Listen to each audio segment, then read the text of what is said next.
In the summer of 1988, something strange stirred in the swamps of South Carolina, an eerie presence that would shake the quiet town of Bishopville. The bizarre events began with 17-year-old Christopher Davis, who was simply trying to get home after a late shift at a fast food joint.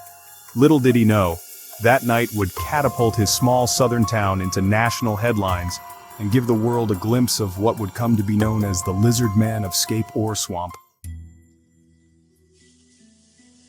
The story unfolds on the dark, winding roads near Bishopville on the night of June 29, 1988.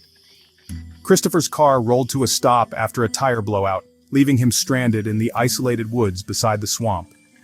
Tired from his shift, he groaned at his bad luck, but he knew how to change a tire, so he set to work under the dim light of his headlights and the moon above. The air was heavy, humid, and alive with the buzzing of insects. Just him, the dense shadows of the forest, and an unsettling silence. As Christopher knelt to tighten the last lug nuts, he heard a faint noise behind him growing louder with each passing second. He glanced into the darkness, feeling a surge of unease. It didn't sound like a person, but something bigger, something moving with purpose. The stillness suddenly shattered with a loud splash from the swamp, and as he turned toward the sound, his heart nearly stopped. Emerging from the shadows, a massive figure approached, moving directly toward him. It was man-shaped but towering, and it was running straight at him. Christopher scrambled into his car, slamming the door shut, his hands shaking as he fumbled with his keys. But before he could even turn the ignition, there was a heavy thud on the roof, causing the car to shudder violently. In his panic, Christopher looked up and froze in horror. Claw-like fingers with razor-sharp black nails curled over the edge of the roof, and soon a hideous face peered down at him through the windshield, eyes glowing red, staring directly into his own. In that moment, he was sure he would die. With every ounce of willpower, he forced his hands to turn the key, flooring the gas pedal. The car lurched forward, throwing him back into his seat as he sped down the road. Whatever was on his roof clung on, and he could hear the scraping of claws across the metal, the sound chilling him to the bone. He drove faster, swerving left and right in a desperate attempt to shake it off. Each turn threw the creature off balance, but it only seemed to dig in harder, growling and scratching above him. Finally, Christopher braced himself and slammed on the brakes, causing the car to lurch forward as he heard a terrible screech and a loud thud. The creature tumbled off the roof, landing on the road in front of him. Without hesitation, he hit the gas again, speeding away. But as he glanced in the rearview mirror, he saw it rise to its feet, those same glowing red eyes fixed on him.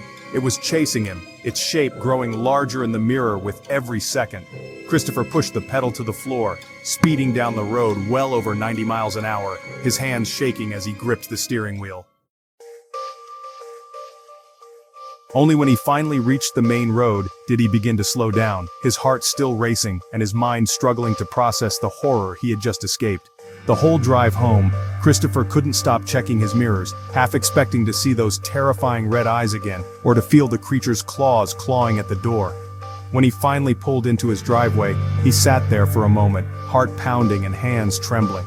Despite knowing he was safe, he couldn't shake the feeling that the creature might have followed him. Summoning his courage, Christopher shut off the engine and dashed to his front door, bursting inside just as dawn was breaking. Inside, Christopher's father, who was already up getting ready for work, noticed his son's pale, shaken expression immediately. When he asked what had happened, Christopher broke down, telling his father every disturbing detail. Usually his dad would have been skeptical of such a wild story, but seeing the sheer terror on Christopher's face made him pause. And soon, there would be evidence to back up his son's chilling account. Later that morning, as daylight revealed the scene, Christopher and his father went to examine the car. They were both stunned by what they saw. Deep claw marks scored into the roof, and the chrome on the mirrors completely mangled. The scratches down the side looked as though they'd been made by something incredibly strong with only 3 long fingers. Staring at the damage, Christopher's father made a decision. He called into work, something he hadn't done in over 7 years, and stayed home to support his son. He contacted the sheriff's office and some friends who knew about local wildlife, even reaching out to the local newspaper, wanting to warn others. Shortly after, Sheriff Liston Truesdale arrived to investigate.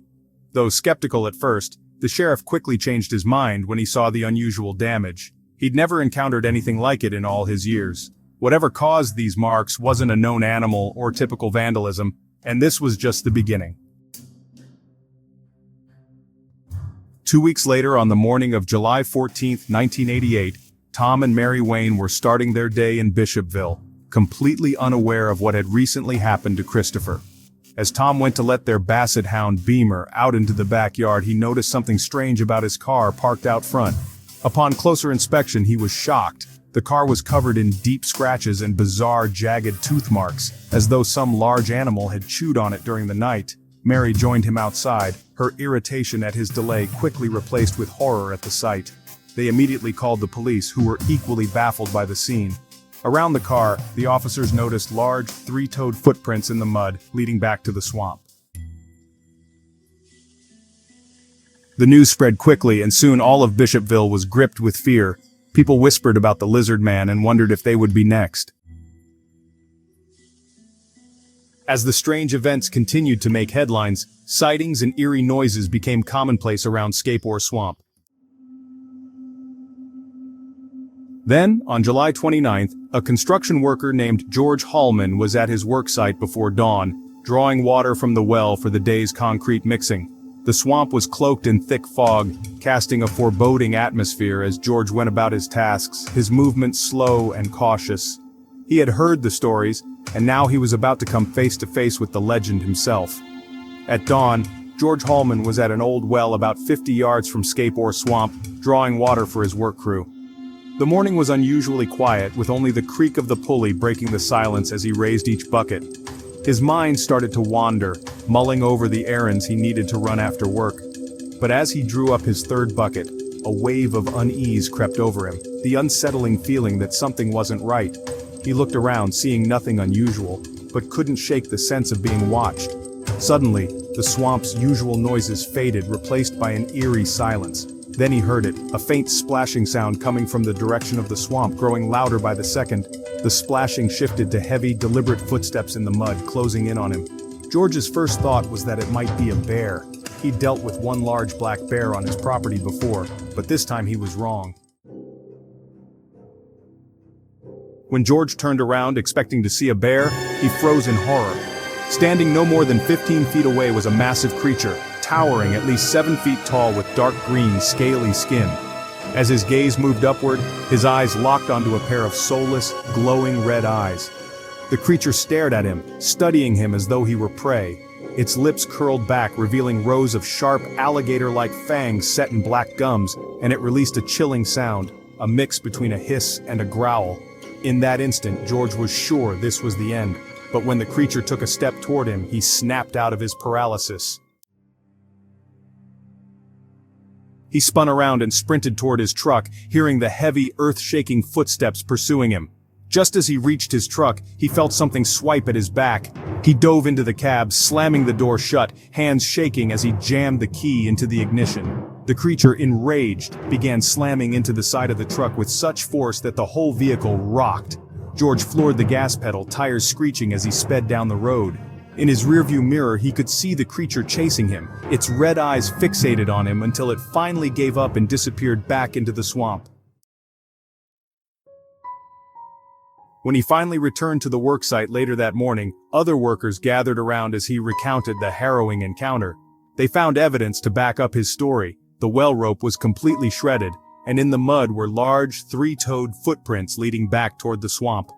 Around the well, deep scratches in the mud and shredded marks on the side of George's truck mirrored those found on Wayne's and Christopher Davis's vehicles.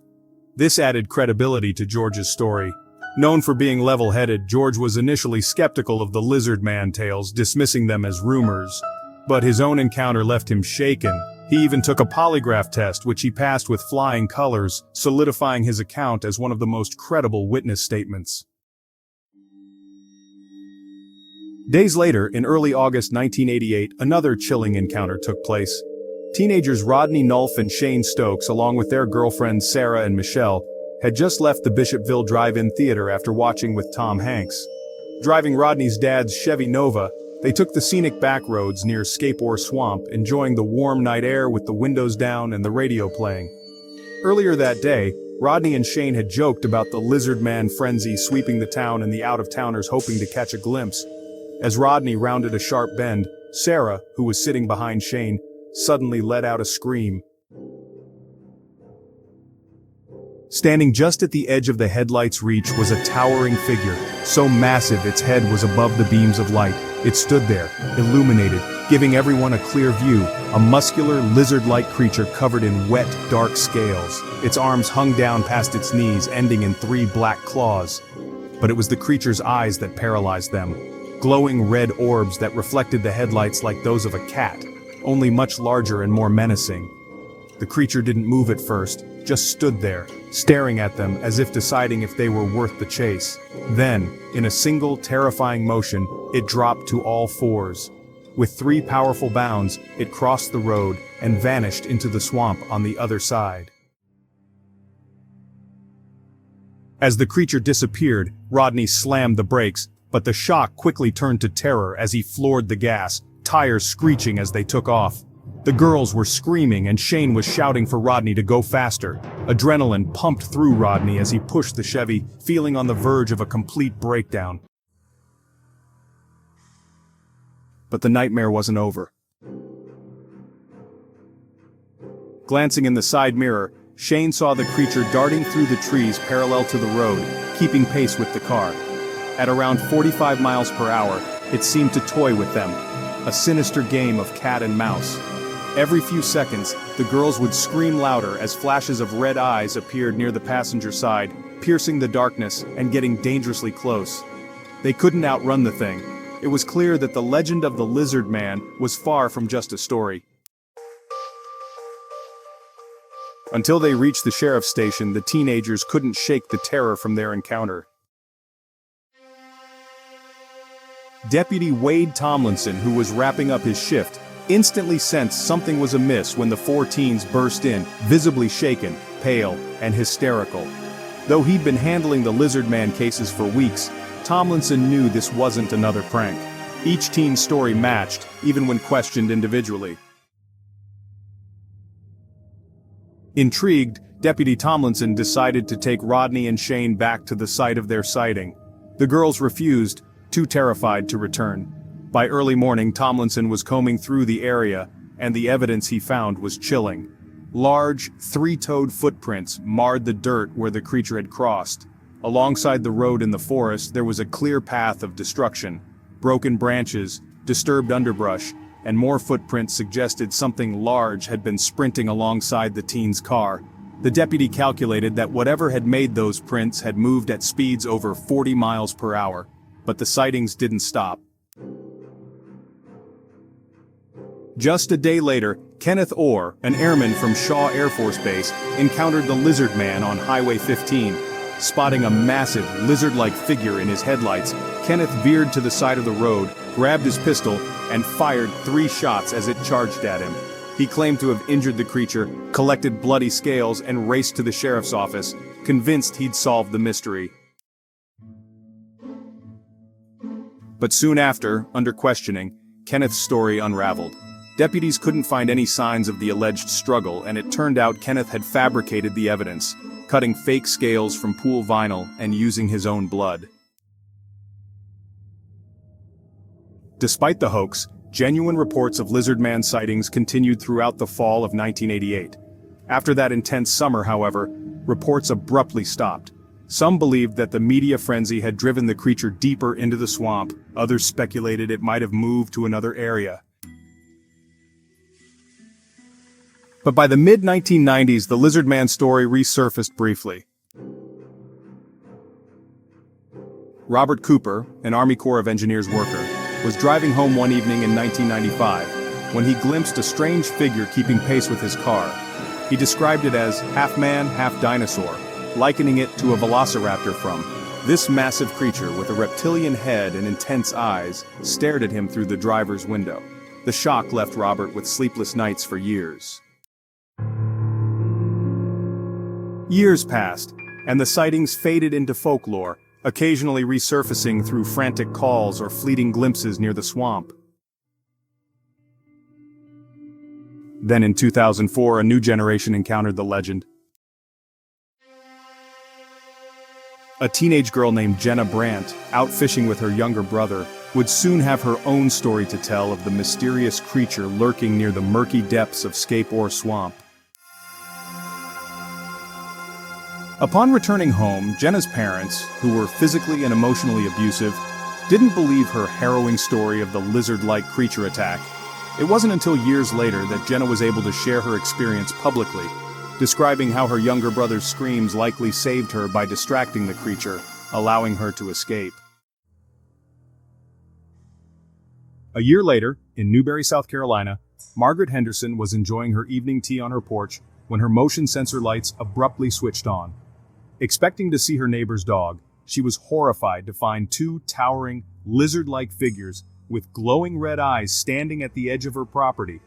Frozen in fear, Margaret heard the creature's eerie, raspy breathing and unsettling clicking sounds as they watched her.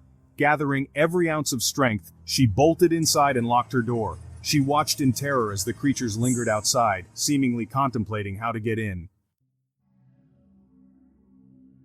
After calling 911, Margaret waited, trembling, until the police arrived 15 minutes later. They found her motion sensor lights twisted out of shape and two sets of massive three-toed footprints in her flower bed. Margaret, a retired schoolteacher, was certain the creatures were hunting her, but no additional evidence was found around her home. In 2008, another strange incident occurred in Bishopville. Bob and Dixie Rawson awoke one Sunday morning to find their minivan destroyed. The vehicle was covered in enormous claw marks. The front end was mangled and the grille torn off. When Bob went to investigate, he noticed a putrid smell nearby. Following the stench, he stumbled upon the grisly remains of a cow and a coyote, both brutally torn apart. Bob was shaken by the evidence of the creature's tremendous strength, as it had mangled the animals in a way that no typical predator could. After composing himself, he called the local sheriff, E.J., to report the disturbing discovery. While no definitive explanation was ever provided for these incidents, the collective experiences of Jenna, Margaret, and the Rawsons fueled a renewed sense of dread around Bishopville, reminding locals of the lurking, mysterious creature known as the Lizard Man. The legend persisted, and the eerie sightings continued to cast a dark shadow over the swamp and the surrounding areas. The story of the Lizard Man of Scape Swamp ended with an unsettling legacy that still haunts Bishopville, South Carolina. The Rawsons' destroyed minivan, with damage that no dog or coyote could have inflicted, became national news after CNN aired a segment covering the incident. The renewed attention briefly brought the legend back into the spotlight before fading again. Tragically, in 2009, Christopher Davis, one of the earliest Lizard Man witnesses, was killed in a drug-related incident at 37. His murder only made the news because of his connection to the monster sightings all those years ago, adding a somber layer to his role in the legend. Despite attempts to debunk the Lizard Man phenomenon, there remains an eerie consistency in witness accounts over the years. From construction workers to engineers, credible witnesses provided nearly identical descriptions.